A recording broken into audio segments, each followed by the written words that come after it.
Ça veut bien dire qu'il y a une peur autour de la perte de l'emploi de prendre ce congé paternité.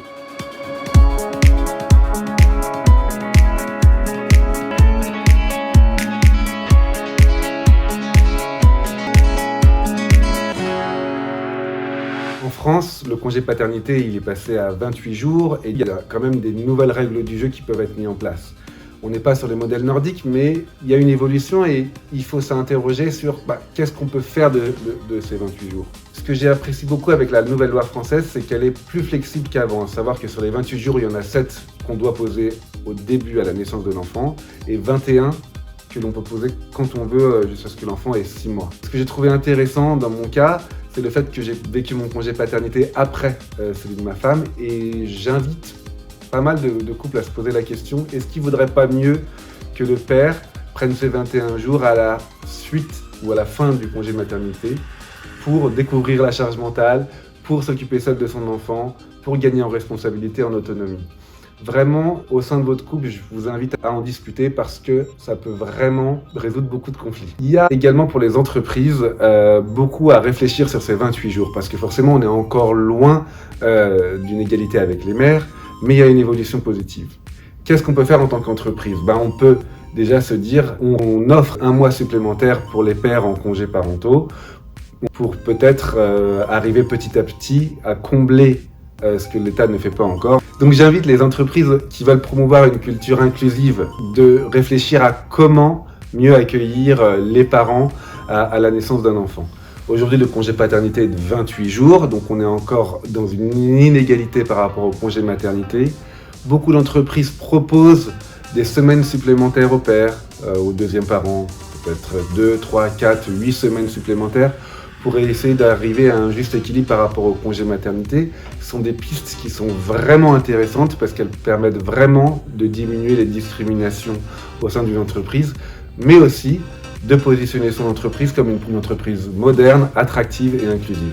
Je trouve aussi qu'en France, on manque de formation en tant qu'employeur ou en tant que manager sur les problématiques liées à la parentalité, que ce soit les congés maternité ou des congés paternité. Comment faire quand on est manager parce que quelqu'un tombe enceinte et a du mal à annoncer sa grossesse ? Comment faire pour mieux sécuriser un retour suite à un congé paternité ou un congé maternité ? J'ai jamais eu vraiment personnellement de formation en ce sens et ça nous aiderait au quotidien pour mieux accompagner les parents, mais aussi pour nous rendre compte collectivement de l'importance de ce moment-là dans une vie, de l'importance d'adapter l'entreprise au niveau de l'employé dans ce moment-là de la vie.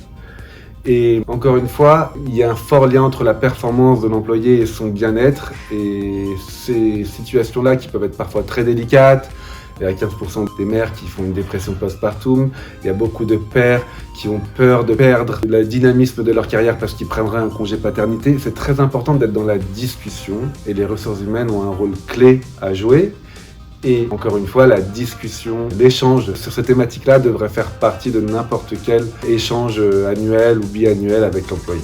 Il est évident que le congé paternité est de plus en plus désiré par les pères et qu'ils sont de plus en plus nombreux à le vouloir. Il y a beaucoup de statistiques qui le montrent.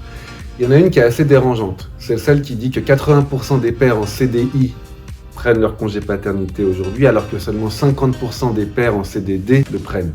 Ça veut bien dire qu'il y a une peur autour de la perte de l'emploi de prendre ce congé paternité et qu'il faut vraiment sécuriser le père dans l'idée de lui octroyer et le fait qu'il ne va pas du tout avoir d'effet négatif. Et ça, culturellement, il faut collectivement qu'on aide à faire évoluer les mentalités. Les pères aussi ont des responsabilités. Beaucoup regardent ça de loin, ne veulent pas non plus trop s'impliquer parce qu'ils ont peur de s'ennuyer, préfèrent laisser ça à leurs femmes qui, dans quelques cas, sont très bien contentes aussi de s'arrêter longtemps pour s'occuper de leur enfant.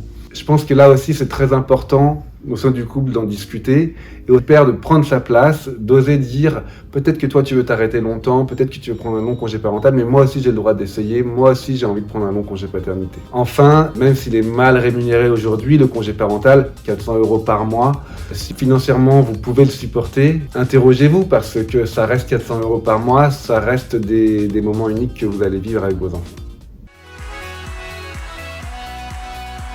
Tristan Champion, je vous propose la barbe et le biberon à 15,90 € seulement, disponible dans toutes les librairies de France, sur Amazon, la Fnac.fr.